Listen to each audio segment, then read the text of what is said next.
600-র মতো এই সংখ্যাটা হবে। তো আমরা প্রত্যেকটা জায়গায় যেন একটা শান্তিপূর্ণ পরিবেশে হয়, এই জন্য যারা সনাতন ধর্মাবলম্বী যারা নেতৃবৃন্দ আছে তাদের সাথে আমরা মিটিং করেছি যে এটা যেন শান্তিপূর্ণ হয়, কোনো ধরনের অনভিপ্রেত কোনো ঘটনা যেন না, বন্ধন যেন অটুট থাকে। এই জন্য আমরা বেশ কিছু ব্যবস্থার কথা বলেছি, যেমন প্রত্যেকটি পূজা মণ্ডপ যেন সিসিটিভি কাভারেজের মধ্যে থাকে, অর্থাৎ প্রত্যেকটা পূজা মণ্ডপে এন্ট্রি গেট এবং আউট গেট থাকবে, সেখানে এলইডি লাইট অর্থাৎ তাৎক্ষণিক যদি বিদ্যুৎ যেন চলে না যায় সেজন্য আমাদের জেলার পক্ষ থেকে সব জায়গায় বলা থাকবে।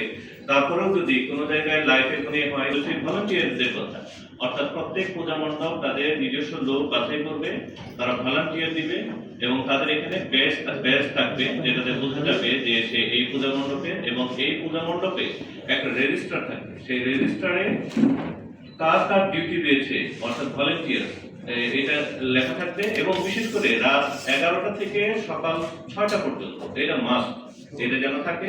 পাশাপাশি পুলিশ তো থাকবেই, সেখানে ট্রাফিক ডিউটি হিসেবে আনসার থাকে, আপনারা জানেন সেরকম ব্যবস্থা থাকবে।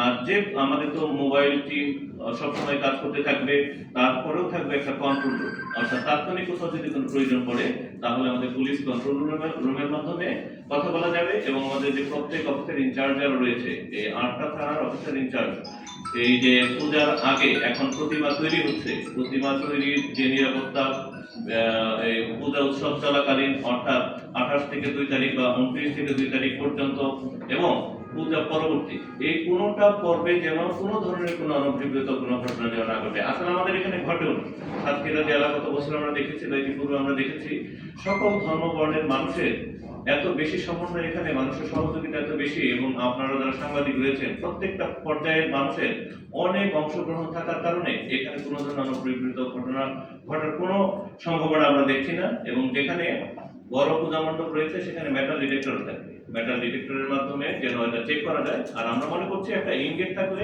একটা আউট গেট থাকলে, আর সিসিটিভি কাভারেজ যদি থাকে তাহলে কোনো সমস্যা হবে না। আর সাইবারে কেউ যদি গুজব তৈরি করতে চায়, যদি কোনো গুজবের মাধ্যমে কোনো অনভিপ্রেত ঘটনা ঘটাতে চায় বা কোনো অনভিপ্রেত ঘটনা যারা অস্থিতিশীল কোনো কিছু যদি করতে চায়, আমাদের তাৎক্ষণিক এই পূজা উৎসব উপলক্ষে প্রত্যেকের আলাদা আলাদা নিরাপত্তা প্ল্যান রয়েছে, সেই অনুসারে সকলে কিন্তু সজাগ থেকে কাজ করতে থাকবে।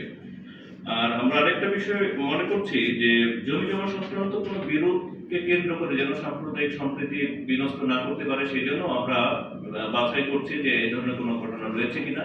আপনারাও সে বিষয়ে একটু দৃষ্টিপাত করবেন। আমরা তো একটা ঘটনা দেখতে পেয়েছি ইতিপূর্বে যে বিষয়টা হয়তো জমি জমা সংক্রান্ত অথবা পারিবারিক, কিন্তু এই দিকে টান করে। তো আমাদের এখানে যে বিসর্জন হবে, বিসর্জনের সময় বলা হয়েছে যে সন্ধ্যা 7টার পূর্বে যেন আমরা বিসর্জন করি। এই জন্য আমরা যে সমস্ত তথ্য সংগ্রহ করছি, এই পূজা মণ্ডপ এই প্রতিমাগুলো কোথায় বিসর্জন হবে সেই তালিকাটাও আমরা সংগ্রহ করছি।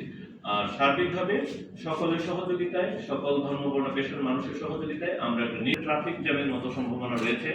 যারা সনাতন ধর্মাবলম্বী যারা নেতৃবৃন্দ এখানে এসেছিলেন, আমরা ট্রাফিকের ব্যবস্থাপনা যেন ভালো থাকে এবং তাদের নিজেদের মধ্যে থেকেও যেন ট্রাফিক ব্যবস্থাপনা সুন্দর করার জন্য, অর্থাৎ মানুষের যেন কোনো কিছু খোয়া না যায় এই সমস্ত বিষয়, এবং সেই সাথে রাস্তায় চলাচলের জন্য বা রাত্রিবেলায় কোনো চুরি এরকম যেন সংগঠিত না হয়, সেই জন্য জেলা পুলিশ সর্বোচ্চ সতর্কমূলক ব্যবস্থা গ্রহণ করবে।